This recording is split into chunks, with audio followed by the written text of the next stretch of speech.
Doctor साहब ये जैसे अब हम समझते हैं कि हमारे फार्मर्स को ये कैसे पता चलेगा, तो क्या पाकिस्तान में कोई ऐसी फैसिलिटेशन है कि जहाँ पे वो उनको पता चले, वो गाइडलाइन ले सके, वो पानी टेस्ट कराएं, अपनी सैंड अपनी मिट्टी को भी टेस्ट, सॉइल को भी टेस्ट कराएं कि हमने जहाँ पे फिश फार्मिंग करनी है, तो ये कहाँ से वो रब्ता कर सकते हैं? बिल्कुल, इसमें जो है ना गवर्नमेंट के कुछ जो है ऑफिसेज हैं, हर डिस्ट्रिक्ट में है फिशरीज़ के ऑफिसेज, जहाँ पे आप अपने पानी का और जो है अपना सॉइल का सैंपल ले जा सकते हैं। जहाँ तक सॉइल की बात है तो वो तो कुछ छोटे छोटे टेस्ट है, बंदा खुद भी कर सकता है कि आप स्क्वीज टेस्ट कर लें, आप जो है पानी मिट्टी को थोड़ा सा गीला करें और उसको पानी मुट्ठी में दबा के चेक कर लें। अगर तो वो आपके जो मुट्ठी की शेप ले लेती है तो इसका मतलब ये है कि वो जो है मौजू है इस काम के लिए। इसके अलावा हम एक और टेस्ट कर लेते होते हैं, वाटर रिटेंशन टेस्ट हम उसको मोस्टली कहते हैं, कि हम जो है ज़मीन में 5-6 फुट गहरा सुराख करेंगे छोटा सा, और उसके अंदर हम पानी भर देंगे और फिर हम चेक करेंगे कि ज़मीन कितनी देर तक पानी रिटेन करती है।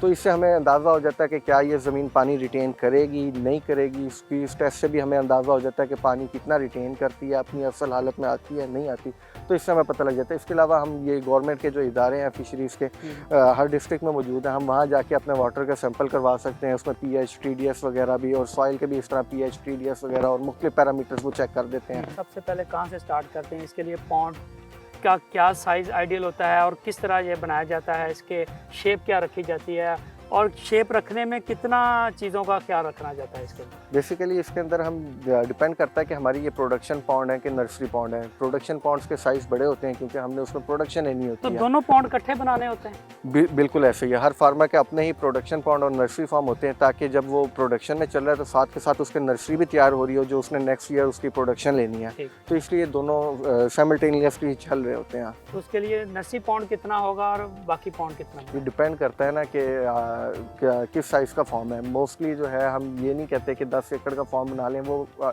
वायबल प्रोजेक्ट नहीं होता। हमने तकरीबन कम अज़ कम भी 1 मुरब्बे से हम उसका वो करते हैं, ठीक है। और उसके अंदर जो है ना हम 5 एकड़ की मोस्टली कहा यही जाता है कि 20% आपने नर्सरी छोड़नी है, तो वो आप 5 एकड़ की नर्सरी छोड़ेंगे, वो आपका नर्सरी पॉन्ड हो जाएगा। उसके अंदर आप एक छोटा सा भी पॉन्ड बनाएंगे 4 कनाल या 1 एकड़ का, तो उसमें ये होगा कि आप जब हैचरी से बच्चा लेके आते हैं पहले उस छोटे पॉन्ड में छोड़ेंगे, ताकि जो है वो वहाँ पे कुछ बड़े साइज़ का हो जाए। जब वो 3-4 इंच का हो जाता है तो फिर आप उसको उठा के नर्सरी पॉन्ड में शिफ्ट कर देते हैं, ताकि जो है वो फिर उस नर्सरी पॉन्ड में ग्रोथ जो है ना ले और 200-300 ग्राम तक का वज़न गेन कर ले। जो प्रोडक्शन पॉन्ड होते हैं वो हमारे जो है वो मार्च से स्टार्टअप होता है, उसके अंदर हम मिड मार्च में हम उसमें स्टॉकिंग कर देते हैं, और उसके बाद जो है हम उसको वहीं पे फीडिंग और हर चीज़ उसको वहीं पे प्रोवाइड करते हैं, और मिड अक्टूबर तक हम उसको फीडिंग करवाते हैं, और उसके बाद फिर हम उसको कैचिंग की तरफ, हार्वेस्टिंग की तरफ ले जाते हैं। बिल्कुल ठीक।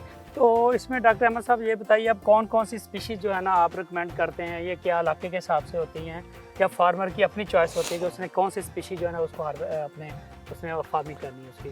असल में जो हमारे यहाँ फार्मिंग हो रही है ना, इसमें ये सारा टोटली डिपेंड कर रहा होता है मार्केट के ऊपर कि मार्केट में डिमांड किस चीज़ की है। तो हमारे यहाँ मोस्टली रोहू या डमरा मछली ही खाई जाती है, और उसी की प्रोडक्शन हमारे यहाँ इस इलाके में सबसे ज़्यादा है।